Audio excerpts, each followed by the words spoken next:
बहुत स्वागत है आपका वीके न्यूज में। मैं हूं आपके साथ नदीम अहमद।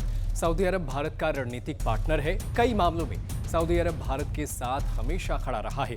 2019 में सऊदी ने भारत में $100 अरब का निवेश करने का भी ऐलान किया था। क्राउन प्रिंस मोहम्मद बिन सलमान को एक समाज सुधारक के तौर पर भी जाना जाता है। उस सऊदी में महिलाओं के लिए हर फैसले मर्द करते थे। उसी सऊदी में अब महिलाएं अकेले दूसरे देशों की यात्रा कर सकती हैं, कार चला सकती हैं, लेकिन इन फैसलों पर कट्टरपंथियों को मिर्च लग जाती है। कई ऐसे फैसले मोहम्मद बिन सलमान ने किए हैं जिससे वो कट्टरपंथियों के निशाने पर भी आ जाते हैं। लेकिन अब कट्टरपंथियों को एक और मिर्च लगने वाली है, क्योंकि मोहम्मद बिन सलमान को और ज्यादा पावर दे दी गई है। सऊदी अरब के शासक किंग सलमान बिन अब्दुल अजीज ने मंगलवार को एक शाही फरमान जारी कर अपने बेटे और क्राउन प्रिंस मोहम्मद बिन सलमान को देश का प्रधानमंत्री और दूसरे बेटे प्रिंस खालिद को रक्षा मंत्री बनाया है। इनके अलावा एक अन्य बेटे प्रिंस अब्दुल अजीज बिन सलमान को ऊर्जा मंत्री बना दिया गया है।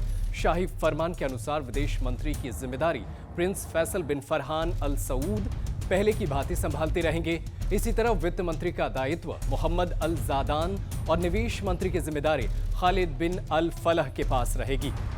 क्राउन प्रिंस, जिन्हें MBS के नाम से जाना जाता है, अब तक रक्षा मंत्री की जिम्मेदारी निभा रहे थे।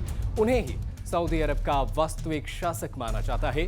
MBS के छोटे भाई प्रिंस खालिद बिन सलमान इससे पहले उपरक्षा मंत्री के रूप में काम कर रहे थे। क्राउन प्रिंस मोहम्मद के 2017 में सत्ता में आने के बाद से सऊदी अरब में मौलिक रूप से कई बदलाव हुए हैं। इन बदलावों के जरिए अर्थव्यवस्था को तेल पर से निर्भरता कम करने के प्रयास किए जा रहे हैं। साथ ही महिलाओं को ड्राइव करने और मौलवियों की शक्तियों पर अंकुश लगाने जैसे अहम बदलाव हुए हैं, जिसके जरिए सऊदी अब नए रास्ते तलाश रहा है। यानी पुरानी वो चीजें जिसे कट्टरपंथी मान रहे थे, उससे सऊदी अरब पीछा छुड़ाने की कोशिश कर रहा है और इसी में मोहम्मद बिन सलमान को अब और ज्यादा पावर दे दी गई है। देखना होगा कि अब क्राउन प्रिंस मोहम्मद बिन सलमान सऊदी अरब के हित में और क्या-क्या फैसले करते हैं। सऊदी समेत दुनिया भर की तमाम बड़ी खबरों को देखने के लिए बने रहें वीके न्यूज के साथ। फिलहाल इस एपिसोड में इतना ही।